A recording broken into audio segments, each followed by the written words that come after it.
wonderful to be famous. According to the story, that's what the young lady said to the fat man, the fabulously fat, the fantastic, the famous fat man, when he took her to lunch at a fashionable restaurant and everybody turned and stared. Tell me, she said, do people always recognize you? Does everybody always know who you are? Well, my dear, said Mr. Chesterton, if they don't, they ask. Mr. Chesterton's The Man Who Was Thursday is a little like that. Roughly speaking, it's about anarchists. It was written, remember, in the boom of bomb-throwing in those radical, irresponsible days of the nihilists. And roughly speaking, it's a mystery story. It can be guaranteed that you will never guess the solution until you get to the end. It is even feared that you may not guess it then. You may never guess what The Man Who Was Thursday is about, but definitely, if you don't, you'll ask.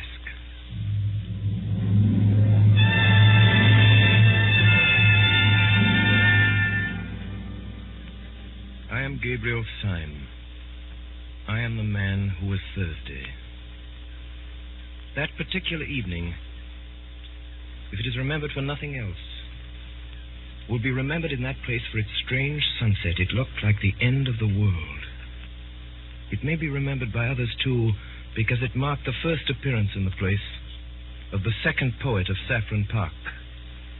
For a long time, a red-haired revolutionary had reigned without a rival. It was upon the night of the sunset that I, Gabriel Syme, ended his solitude. Mr. Syme, you say you are a poet of law. I say you are a contradiction in terms. An artist is identical with an anarchist. Mr. Gregory, it is things going right that is poetical. Our digestions, for instance, going sacredly and silently right.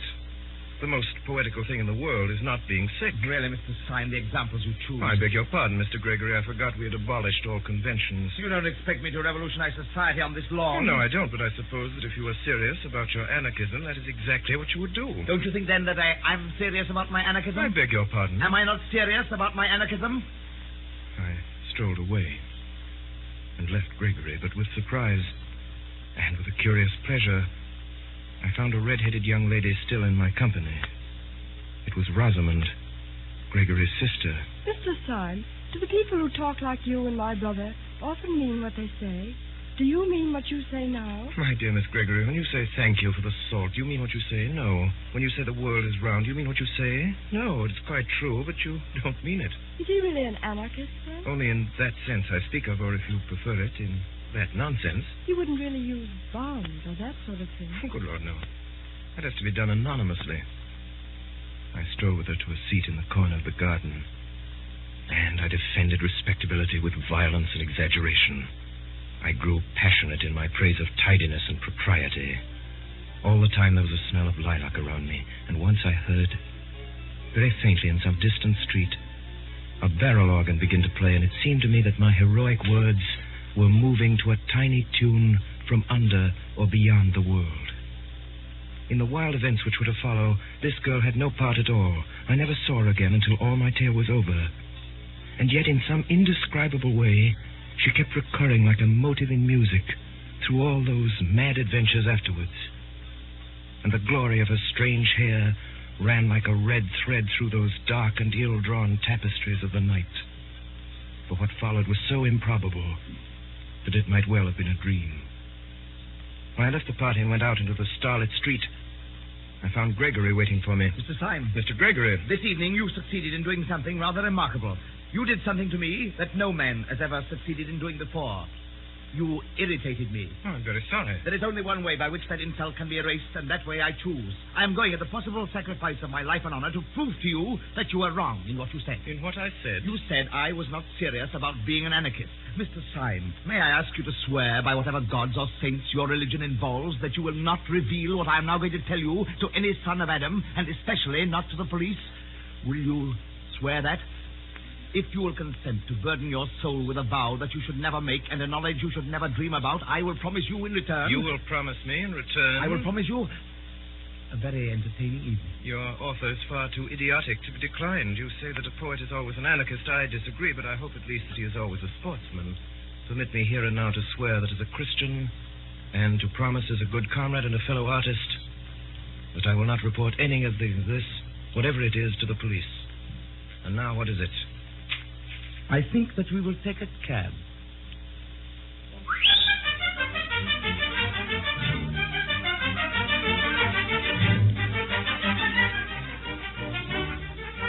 pulled up before a particularly dreary and greasy beer shop. We seated ourselves in a close and dim sort of bar parlor at a stained wooden table with one wooden leg. Mr. Syme, if in a few moments this table begins to turn around a little, please don't put it down to the champagne. I don't wish you to do yourself an injustice. Well, if I'm not drunk, I'm mad, but I trust I can behave like a gentleman in either situation. May I smoke? Certainly. Try one of mine. I took the cigar and started to light it. Almost before I had begun, the table at which we were sitting began to revolve, first slowly and then rapidly. You mustn't mind it. It's a kind of screw. Quite so, a kind of screw. How simple that is. The next moment, we two, with our chairs and tables, shot down through the floor as if the earth had swallowed us.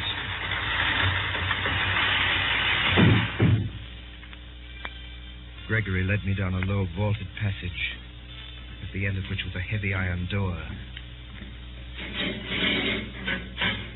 Who is it? Mr. Joseph Chamberlain. It was obviously some kind of password. We stepped into a queer steel chamber whose walls were hung with dubious and dreadful shapes, things that looked like the bulbs of iron plants or the eggs of iron birds. They were bombs. And now, my dear Mr. Syme, now we are quite cozy, so let us talk properly. You said you were quite certain I was not a serious anarchist. Does this place strike you as being serious? It does seem to have a moral under all of its gaiety, but tell me, you have a heavy iron door. You cannot pass it without submitting to the humiliation of calling yourself Mr. Chamberlain. You surround yourself with steel instruments which make the place, if I may say so, more impressive and homelike. Why, after taking all this trouble to barricade yourself in the bowels of the earth, do you then parade your whole secret by talking anarchism to every silly woman in Saffron Park? The answer's simple. When first I became one of the new anarchists, I tried all kinds of respectable disguises. But at last I went in despair to the president of the Central Anarchist Council, who is the greatest man in Europe. Oh, what's his name? You wouldn't know it. That is his greatness.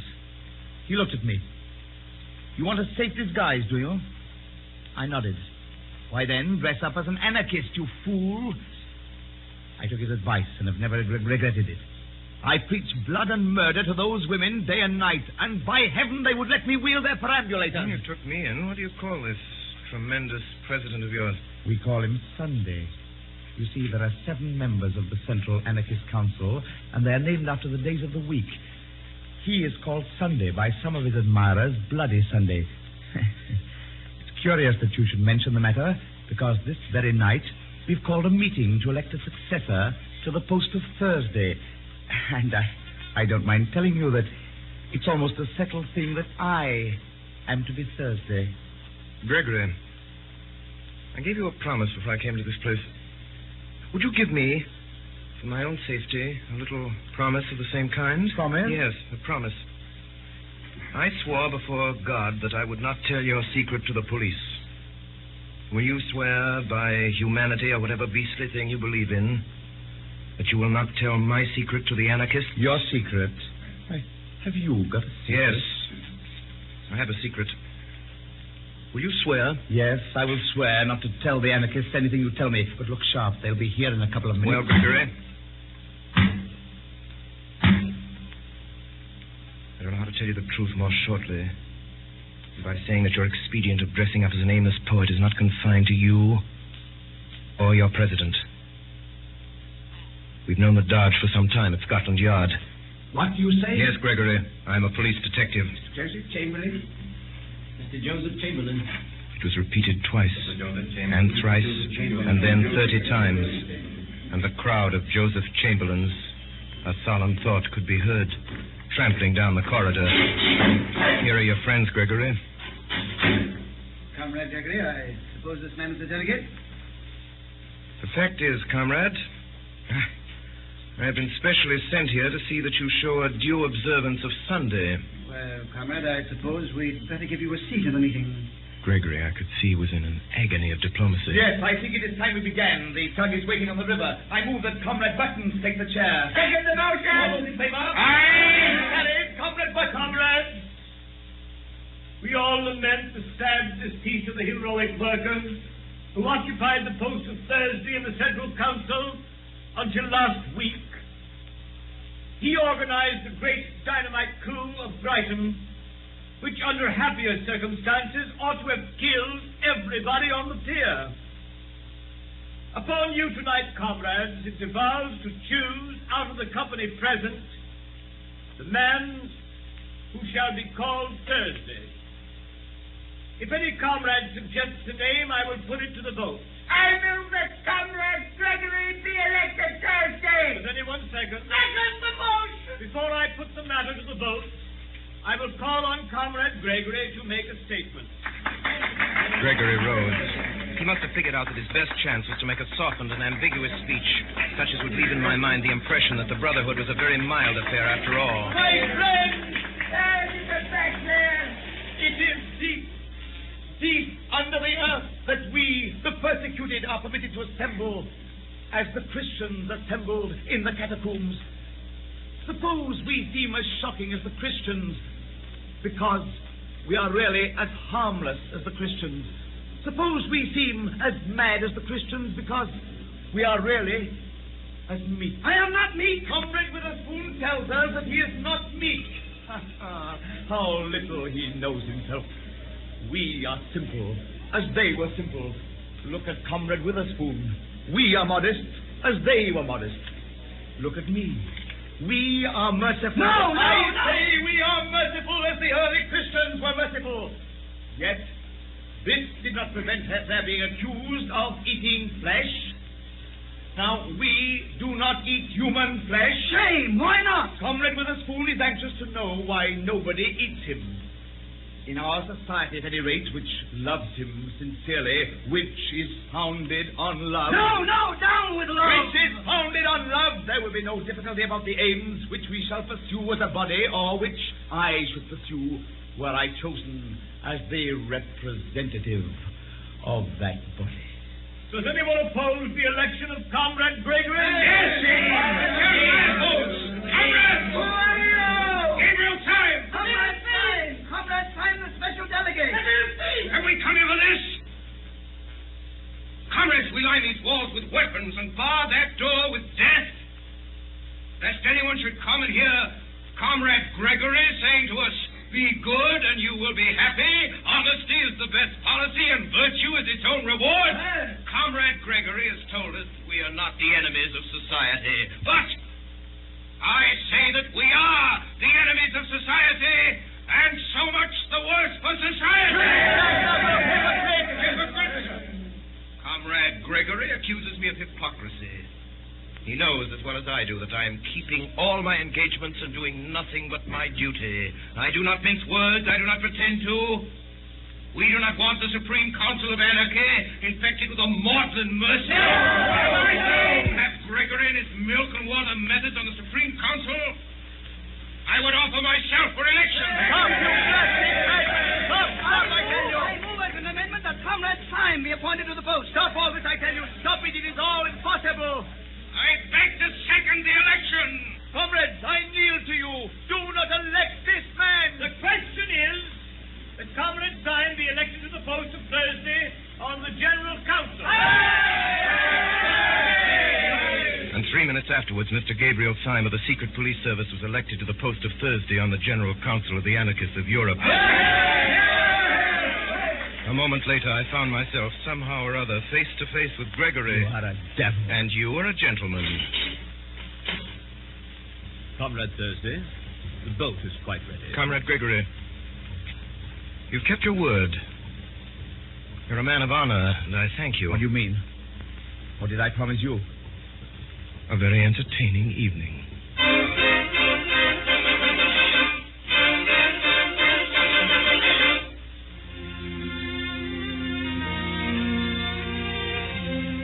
My name is really Gabriel Syme. I'm not merely a detective who pretends to be a poet. I'm really a poet who has become a detective. I come of a family of cranks. One of my uncles always walked about without a hat. And another had made an unsuccessful attempt to walk about with a hat and nothing else. Being surrounded with every conceivable kind of revolt from infancy, I had to revolt into something, so I revolted into the only thing left, which was sanity. Now, some months before that evening in Saffron Park, I appeared before a high official in Scotland Yard. I was led to a side door, and almost before I knew what I was doing, I was suddenly shown into a room, the abrupt blackness of which startled me like a blaze of light. Are you the new recruit? All right, you're engaged. I really have no experience. No one has any experience of the Battle of Armageddon. But I'm really unfit. You're willing, that is enough. Well, really? I don't know any profession of which mere willingness is the final test. I do. Martyrs. I'm condemning you to death. Good day.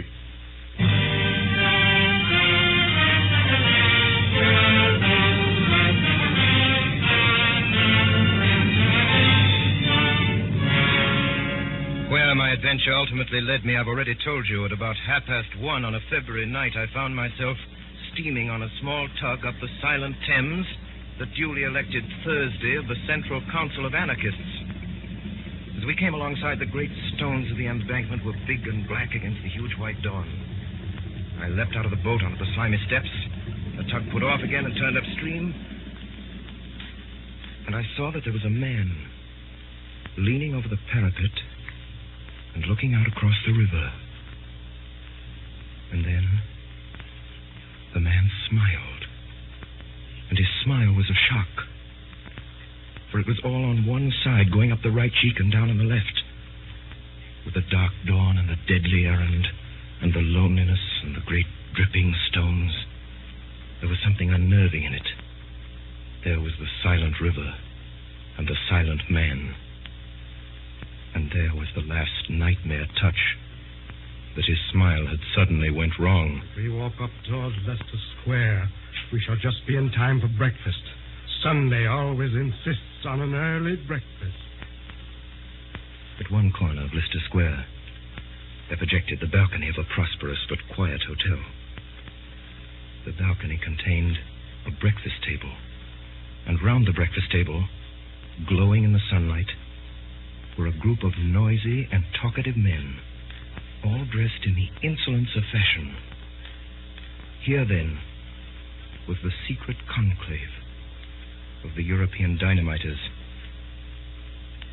Then, as I continued to stare at them, I saw something that I had not seen before, literally because it was too large to see. At the nearest end of the balcony, blocking up a great part of the perspective, was the back of a great mountain of a man. I first thought that the weight of him must break down the balcony of stone. This man was planned enormously in his original proportions, like a statue, carved deliberately as colossal. His head, crowned with white hair, as seen from behind, looked bigger than a head ought to be. The ears that stood out from it looked larger than human ears. His sense of size was so staggering that when I saw him, all the other figures seemed quite suddenly to dwindle and become dwarfish. They were still sitting there as before with their flowers and frock coats. But now it looked as if the big man was entertaining 5 children to tea. I never thought of asking whether the monstrous man who almost filled and broke the balcony was the great President Sunday, whom the others had stood in awe. I knew it was so. As I walked across the inner room towards the balcony, the large face of Sunday grew larger and larger, and I was gripped with a fear that when he was quite close, the face would be too big to be possible, and that I would scream aloud. I remembered that as a child I would not look at the Mask of Memnon in the British Museum, because it was a face and so large. By an effort braver than that of leaping over a cliff, I went to an empty seat at the breakfast table and sat down. At that moment, the president was addressing a man, out of whose collar there sprang a bewildering bush of brown hair and beard that almost obscured the eyes, like those of a Skye terrier. The man's name, it seemed, was Gogol. He was a Pole. And in this circle of days, he was called Tuesday. Our friend Tuesday insists on the ways of the stage conspirator. Now, if a gentleman goes about London in a top hat and a frock coat, no one need know that he's an anarchist. But if a gentleman puts on a top hat and a frock coat and then goes about on his hands and knees, well, he may attract attention. I am not good at concealment. I am not ashamed of the cause. Yes, you are, my boy, and so is the cause of you. I am not good at deception. Right, my boy, right. You aren't good at anything. As I looked at the others, I began to see in each of them exactly what I had seen in the man by the river. Each man was subtly and differently wrong. Next to me sat Tuesday, the tousle-headed Gogol. Next was Wednesday, a certain Marquis de Saint-Eustache. In the gloom and thickness of his beard, a dark red mouth showed sensual and scornful. Whatever he was not a Frenchman. Then came me, and next, a very old man, Professor de Worms, who was Friday. The red flower in his buttonhole showed up against a face that was literally discolored like lead. The whole hideous effect was as if some drunken dandies had put their clothes upon a corpse. And right at the end sat the man called Saturday. His name was Dr. Bull. There was nothing whatever odd about him except that he wore a pair of dark, almost opaque spectacles. It occurred to me that his eyes might be covered up because they were too frightful to see. Such were the 6 men who had been sworn to destroy the world. Only 3 days afterwards, it appeared, the King of England was to meet the President of the French Republic in Paris. And over their bacon and eggs upon their sunny balcony, these beaming gentlemen had decided how both should die. Even the instrument was chosen. The black-bearded Marquis, it appeared, was to carry the bomb. Most of the talkers paid little attention to me, but the President was always looking at me steadily and with a great and baffling interest. I was sure that in some silent and extraordinary way, Sunday had found out that I was a spy. Meantime, the men were eating as they talked. The Marquis took a great bite of bread and jam. I have often wondered whether it wouldn't be better for me to do it with a knife. And it would be a new emotion to get a knife into a French president and wriggle it around. You're wrong. The knife was merely the expression of the old personal quarrel with a personal tyrant. Dynamite is not only our best tool, but our best symbol. It expands. It also destroys because it broadens. And brain, the man's brain is a bomb. My brain feels like a bomb night and day. It must expand. It must expand. A man's brain must expand. If it breaks the universe. Oh, I don't want the universe broken up just yet. I want to do a lot of beastly things before I die. I thought of one yesterday in bed. The question, gentlemen, is how Comrade Wednesday is to strike the blow. As to the actual arrangement, I suggest that tomorrow he should go first of all. Before we discuss that, I have something very particular to say. The instant of choice had come at last. The pistol was at my head. More speeches, more compromise. Go. Sit down with the other gentlemen at this table. For the first time this morning, something intelligent is going to be said. I sat down first. No one except me seemed to have any notion of the blow that was about to fall. Comrades, we have spun out this farce long enough. We were discussing plans and naming places. I propose that those plans and places should be left wholly in the control of Comrade Saturday, Dr. Bull. Not one word more about the plans and places must be said at this meeting. They all moved feverishly in their seats, except me. I sat stiff in mine with my hand in my pocket and on the handle of my loaded revolver. Gentlemen, there is a spy at this table. He'll waste no more words. His name... I half rose from my seat, my finger firm on the trigger. His name is Gogol. He's that hairy humbug over there who pretends to be a Pole. How in God's name did you know? Now, my man, I gather that you fully understand your position. You bet. I see it's a fair cop. All I say is I don't believe any Pole could have imitated my accent like I did his. I concede the point. I believe your accent to be inimitable, so I shall practice it in my bath. Do you mind leaving your beard with your card? Not a bit. Tuesday, if you ever tell the police or any human soul about us, I shall have exactly 2.5 minutes of discomfort. Of your discomfort, I will not dwell. Good day. Mind step. The detective who had masqueraded as Gogol rose to his feet without a word and walked out of the room with an air of perfect nonchalance.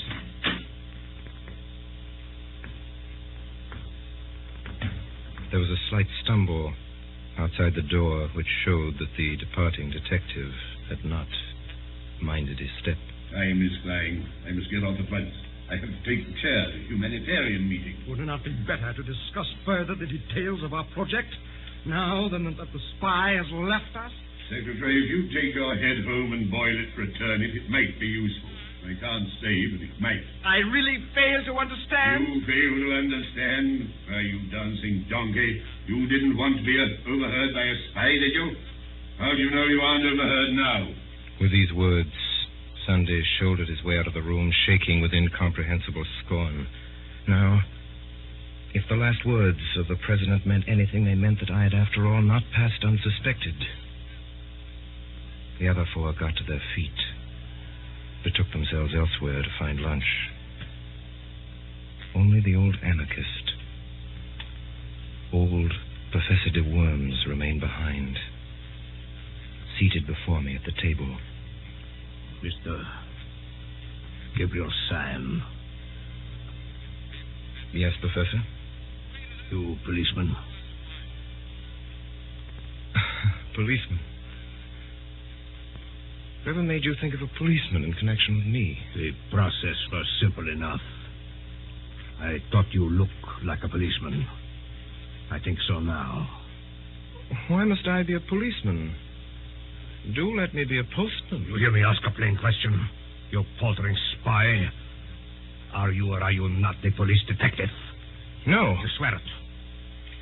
If you swear falsely, will you be damned? Will you be sure that the devil dances at your funeral? Will you see that the nightmare sits on your grave? You are an anarchist. You are a dynamiter. Above all, you are not in any sense a detective. You are not in the British police. I'm not in the British police. Professor de Worms fell back in his seat with a curious air of kindly collapse. Oh, that's a pity because I am. Because you are what? I am a policeman, a special policeman, and I serve under the man in the dark room. The man in the dark room? I understand now. Of course. You're not an old man at all. I can't take my face off here. It's rather an elaborate makeup. Did you know that man Gogo was one of us? No. But didn't you? I knew no more than the dead. Why, then there were 3 of us there. 3 of us sitting here out of 7. And it's a fighting number. If we'd only known that there were 3. We were 3. If we'd been 300, we still could have done nothing. Not if we were 300 against 4. No. Not if we were 300 against Sunday. Professor, it's intolerable. Are you afraid of this man? Yes, I am. So are you. Yes, you're right. I am afraid of him. Therefore, I swear by God that I will seek out this man whom I fear until I find him and strike him on the mouth. If heaven were his throne and the earth his footstool, I swear that I would pull him down. How? Why? Because I'm afraid of him.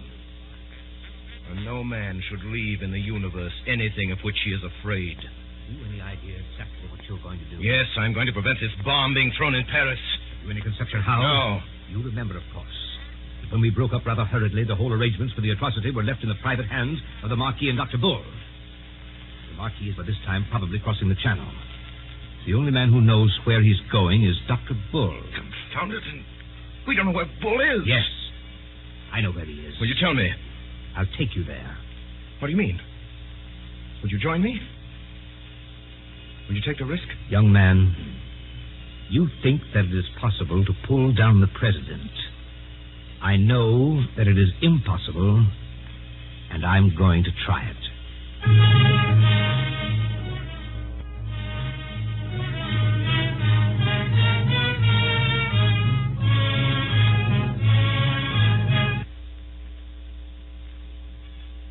Call your special attention to the new series of broadcasts by the Mercury Theater with Orson Welles as star and director, which will commence next Sunday night at 8 p.m. Eastern Daylight Saving Time. And now a brief pause for station identification. This is the Columbia Broadcasting System.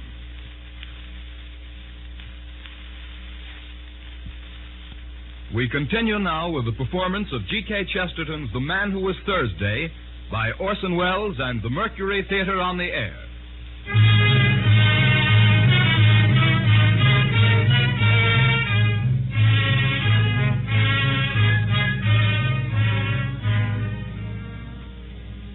The professor led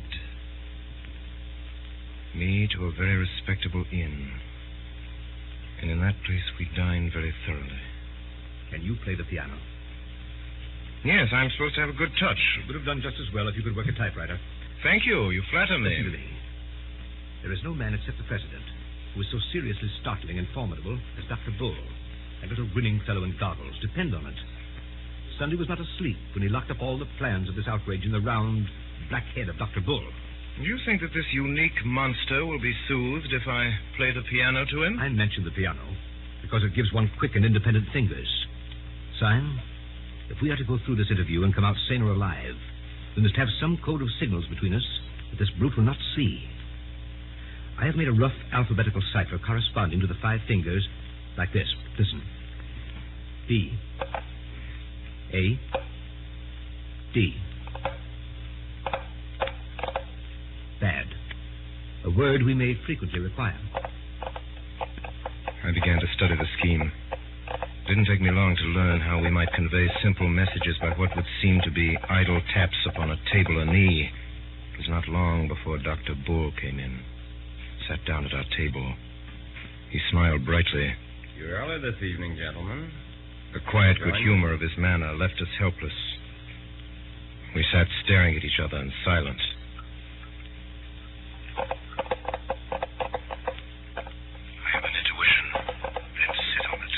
It is quite an extraordinary intuition. Extraordinary rot. I am a poet. You're a dead man. You scarcely realize how poetic my intuition is. It has that certain quality we sometimes feel in the coming of spring. Go to blazes. Dr. Bull. Quiet. Dr. Bull. Dr. Bull, would you do me a small favor? Would you be so kind as to take off your spectacles? Dr. Bull rose slowly, still smiling, and took off his spectacles. He was sitting in the chair before us. And we saw there a very boyish-looking young man. The smile was still there, but it might have been the first smile of a baby. Dr. Bull, I am a police officer. The dark room. The dark room. Well, I'm awfully glad you came so early, for we can all start for France together. Yes, I'm in the force, all right. But good heavens, if this were true, there were more blasted detectives than there were blasted dynamiters at the blasted council. We might easily have fought. We were 4 against 3. No, we were not 4 against 3. We were not so lucky. We are 4 against 1.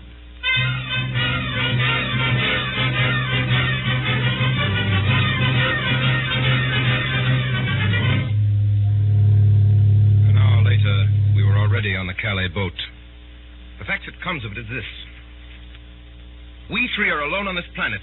Now we must do something to keep the Marquis in Calais till tomorrow midday, while the King goes safely through Paris. The only thing I can see to do is actually to take advantage of the very things that are in the Marquis's favor. Gentlemen, I'm going to profit by the fact that he is a nobleman and has many friends and moves in the best society. What the devil are you talking about? The Marquis cannot deny that he is a gentleman, and in order to put the matter of my social position quite beyond a doubt, I propose, at the earliest opportunity, to knock his hat off. Oh, but here we are in the harbor. Gentlemen, we've reached Calais.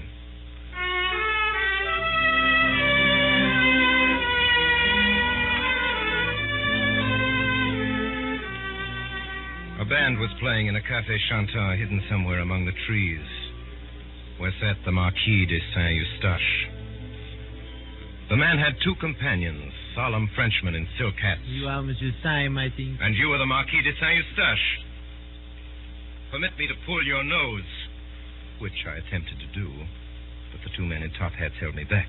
This man has insulted me. Insulted you when? Oh, just now. He's insulted my mother. Insulted your mother? Well, anyhow, my aunt. But how can the Marquis have insulted your aunt just now? He has been sitting here all the time. Oh, it was what he I said. said nothing at all except about the band. I only said that I like Wagner, played well. It was an allusion to my family. My aunt played Wagner badly. It was a painful subject. We are always being insulted about it. This seems most extraordinary. Oh, I assure you the whole of your conversation was simply packed with sinister allusions to my aunt's weaknesses. Oh, this is nonsense.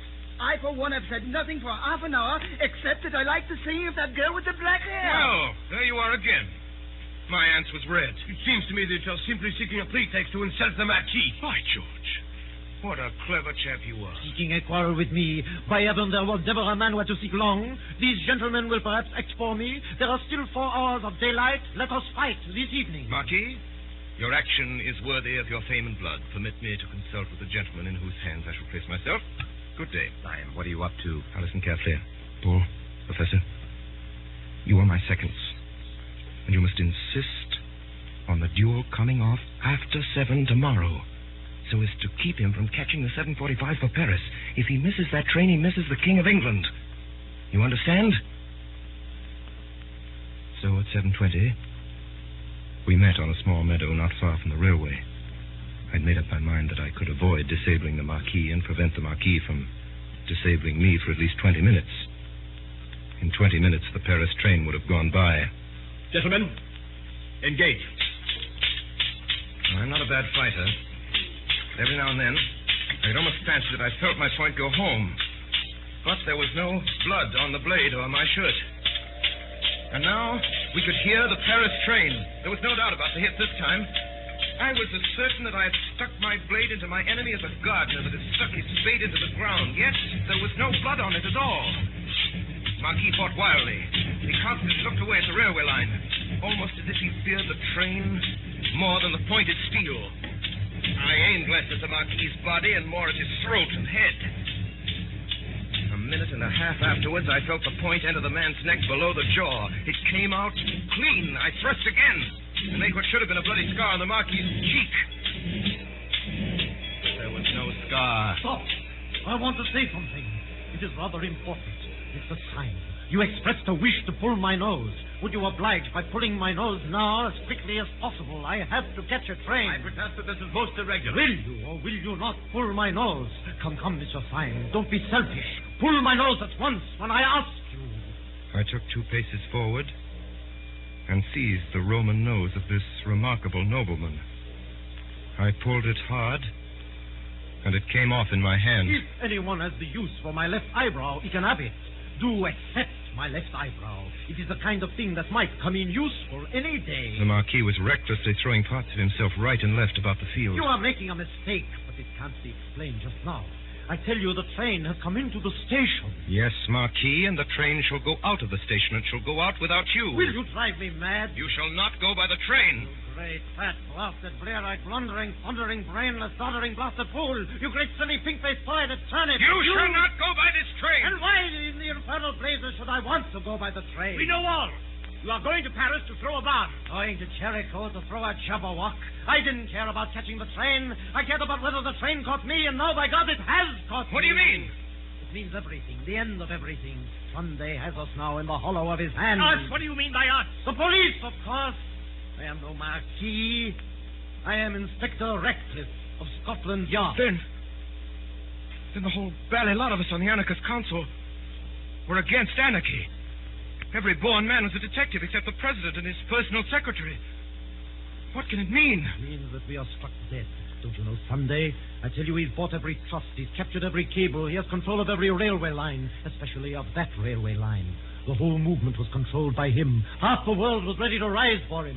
But there were just 5 people, perhaps, who could have resisted him.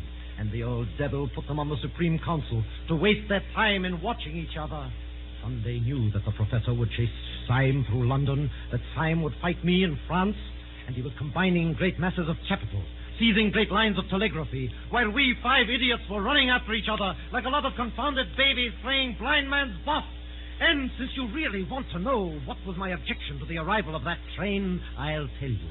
My objection was that Sunday, or his secretary, has just this moment got out of it. We all turned our eyes toward the station. A considerable bulk of people seemed to be moving in our direction. They may be ordinary tourists. Ordinary tourists wear black masks halfway down the face. It was quite true that the leader in front wore a black half mask almost down to his mouth.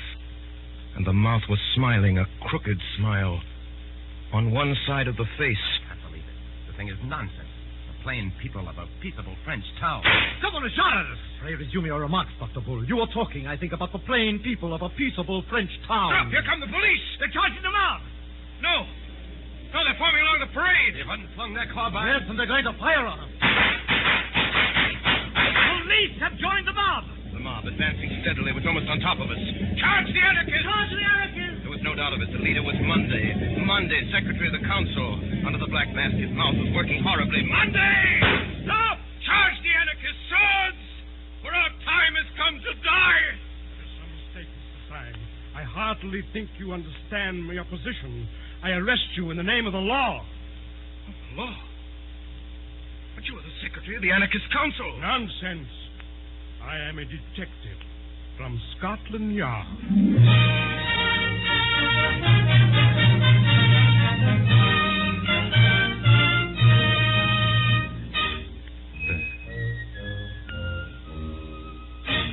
That night, 5 bewildered but hilarious detectives returned to London.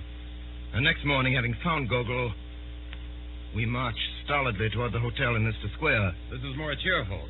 We're 6 men going to ask one man what he means. I think it's a bit queerer than that. I think it's 6 men going to ask one man what they mean. We saw at once the little balcony and a figure that looked too big for it. He was sitting alone with bent head, poring over a newspaper, but all his counselors would come to vote him down, cross that square as if we were watched out of heaven by 100 eyes. We went up the dark stair in silence. Delightful. So pleased to see you all. What an exquisite day it is. The king dead? No, sir, there has been no massacre.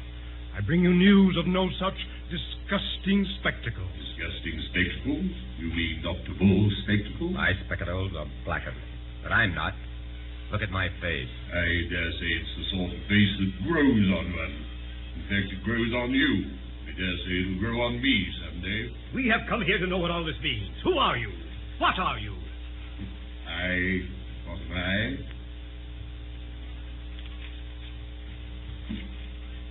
If you want to know what you are, you're a set of highly well-intentioned young jackasses. And you, what are you? What am I? The president rose slowly to incredible heights, like some enormous wave about to arch above us and break. You want to know what I am, do you? Bull, you're a man of science. Grub in the roots of these trees and find out the truth about them. Syme, you're a poet. Stare at those morning clouds and tell me the truth about morning clouds. But I tell you this, that you will have found out the truth of the last tree and the topmost cloud before the truth about me. You will understand the sea, and I shall still be a riddle. You shall know what the stars are, and not know what I am. Since the beginning of the world, all men have hunted me like a wolf. Kings and sages and poets and lawgivers, all the churches and all the philosophers. But I have never been caught yet, and the skies will fall in the time I turn to bay. I have given them a good run for their money, and I will now. Before any of us could move, the monstrous man had swung himself over the balustrade of the balcony, yet before he dropped, he pulled himself up again and thrust his great chin over the edge of the balcony. There's one thing I'll tell you, though, about who I am. I am the man in the dark room who made you all policemen.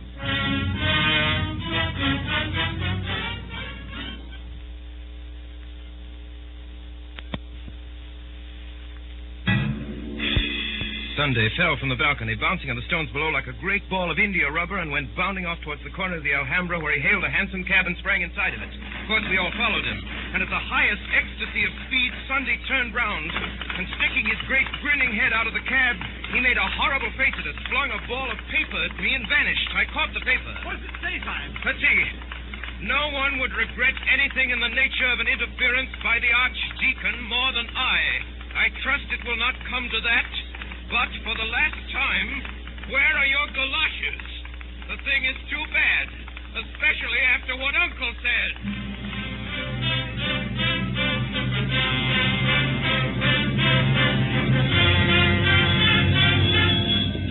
Fire engine appeared, and the president leaped incredibly from his hansom, caught the back of the engine, and flung himself onto it. After him! There's no mistaking the fire engine! Our cabmen whipped up their horses, and the president acknowledged this proximity by coming to the back of the fire engine, bowing repeatedly, kissing his hands, and finally flinging out to us a neatly folded note. Read it! Read it! Fly at once! The truth about your salvage stretches is known! A friend!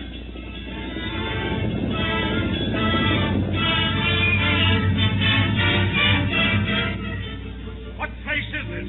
Sunday had jumped from the fire engine over an iron gate, and we followed him to a kind of park. Can it be the old devil's house? No, you fool! It's the zoo! Come this way. That's what? Come where? The elephant. An elephant? An elephant has gone mad and run away. What? Yes, he's run away with an old gentleman, a poor old gentleman with white hair. What sort of old A gentleman? very large and fat old gentleman in light grey clothes. The elephant has not run away with him. He has run away with the elephant. And by thunder, there he is. There was no doubt about it this time. Clean across the space of grass, with a crowd screaming and scampering gaily at his heels, went a huge gray elephant. On its back sat President Sunday with all the placidity of a sultan. Stop him! He's beyond the gate! Stop a landslide!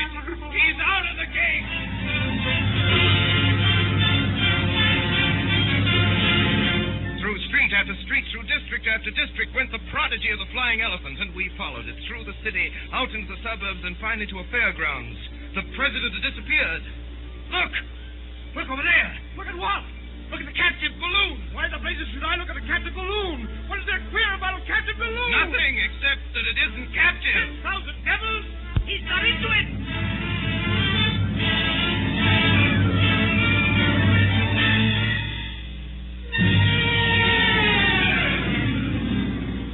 We'd followed that balloon. All afternoon we'd followed it, and then, about twilight, the preposterous thing had staggered in the sky and sunk from view into the woods. Oh, if he's cheated us all by getting killed, it would be like one of his larks.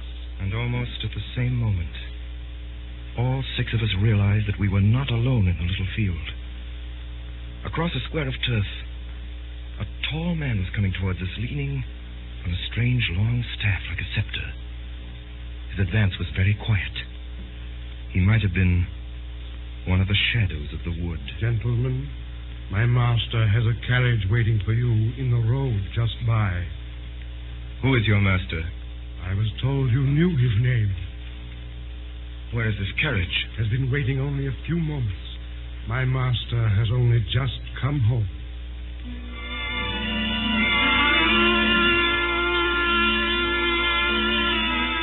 All 6 of us compared notes afterwards and quarreled. But we all agreed that in some unaccountable way the place where we came that night reminded us of our boyhood. It was either this elm top or that crooked path. It was either this scrap of orchard or that shape of a window. But each man of us declared that he could remember this place before he could remember his mother. Refreshments are provided for you in your room. I entered a splendid suite of apartments that seemed to be designed specially for me. I have put out your clothes, sir. Clothes? I have no clothes except these. My master asks me to say that there is a fancy dress ball tonight. You're to be dressed as Thursday, sir. Dressed as Thursday?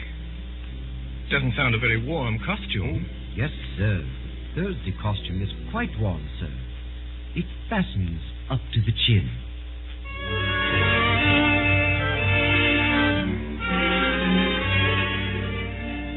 I was led onto a very large old English garden full of torches and bonfires, by the broken light of which a vast carnival of people were dancing in motley dress. I seemed to see every shape in nature imitated in some crazy costume. There was a man dressed as a windmill with enormous sails, a man dressed as an elephant, a man dressed as a balloon. There was a dancing lamppost, a dancing apple tree, a dancing ship. One would have thought that the untamable tune of some mad musician had set all the common objects of field and street dancing an eternal jig. And long afterwards, when I was middle-aged and at rest, I could never see one of those particular objects, a lamppost or an apple tree or a windmill, without thinking that it was a strayed reveler from that revel of a masquerade. On one side of this lawn, in a kind of crescent, stood 7 great chairs, the thrones of the 7 days. And so the night wore on, and finally the last of the dancers vanished, and the fire faded as the long, slow, strong stars came out. And we 7 strange men were left alone, like 7 stone statues on our chairs of stone. Then Sunday spoke. We will eat and drink later.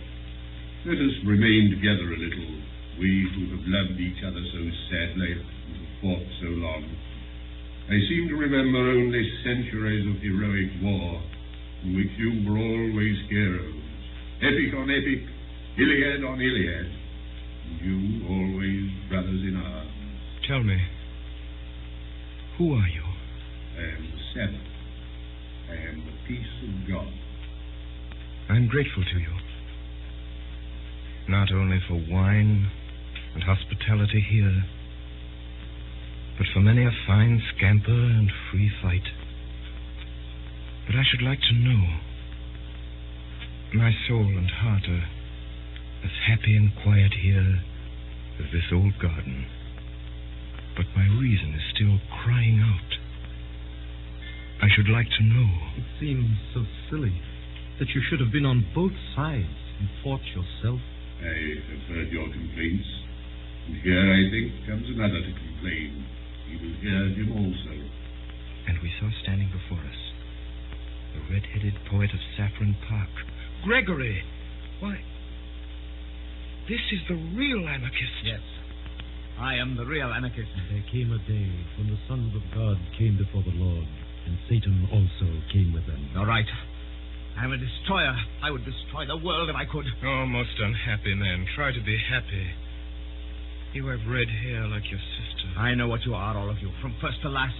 You're the people in power. You're the police, the great, fat, smiling men in blue and buttons. You're the law. You're the seven angels of heaven, and you've had no troubles.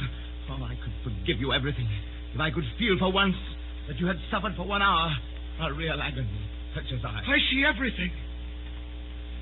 Everything. Everything that there is. Why does each thing on earth war against each other thing? Why does a fly have to fight the whole universe? Why does a dandelion have to fight the whole universe? For the same reason that I had to be alone in the dreadful council of the days.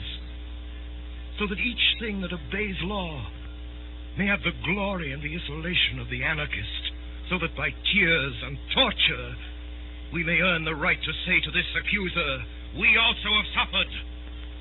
I repel the slander. We have not been happy. I can answer for every one of the great gods of law whom he has accused. At least. And I saw suddenly the great face of Sunday. Have you ever suffered? As I gazed, the great face grew to an awful size larger than the colossal mask of Memnon, which had made me scream as a child. It grew larger and larger, filling the whole sky. Then in the blackness, before it entirely destroyed my brain, I seemed to hear a distant voice saying a commonplace text that I had heard somewhere. Can ye drink of the cup that I drink of?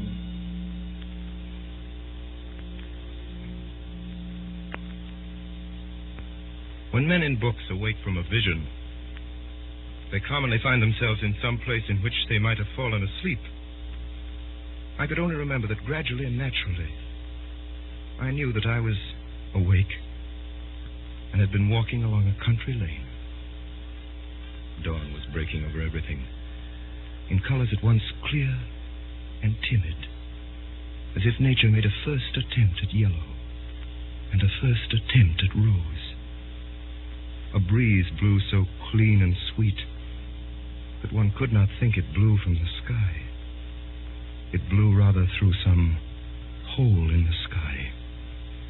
I felt a simple surprise when I saw, rising all round me on both sides of the road, the red, irregular buildings of Saffron Park. I walked by instinct along one white road on which early birds hopped and sang, and found myself outside a fenced garden. And there I saw the sister of Gregory, Rosamond, the girl with the gold-red hair, cutting lilac before breakfast, with the great unconscious gravity of a girl.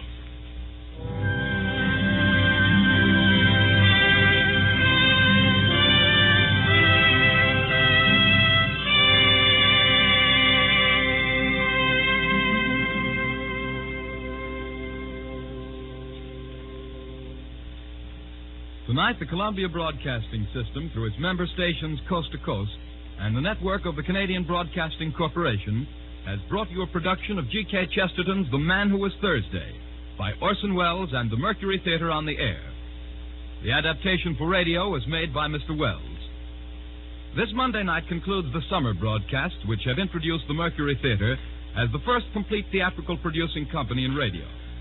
But the tremendous response which their efforts have drawn from all parts of the country has ensured their continuance with us through the coming months.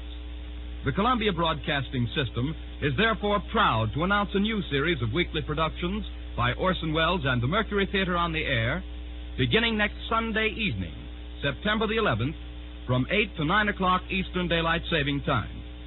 The first play next Sunday at 8 will be Vincent van Gogh, an original drama based on the letters of the famous painter to his brother Theo and the records of his biographers.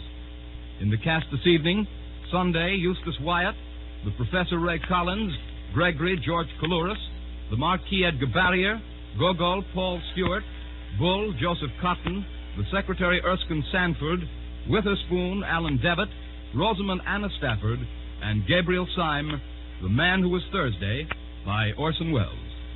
Davidson Taylor supervised for the Columbia Network. This is Dan Seymour speaking. The orchestra was directed by Alexander Semler.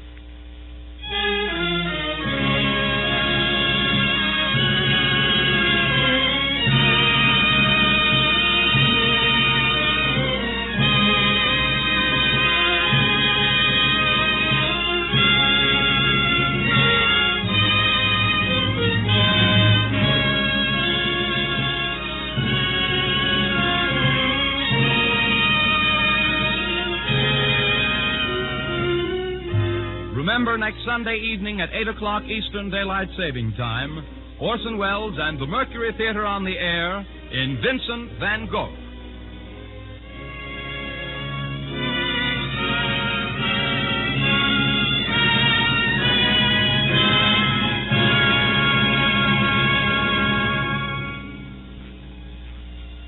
Be sure to be at your radio next Monday at 9 p.m. Eastern Daylight Saving Time.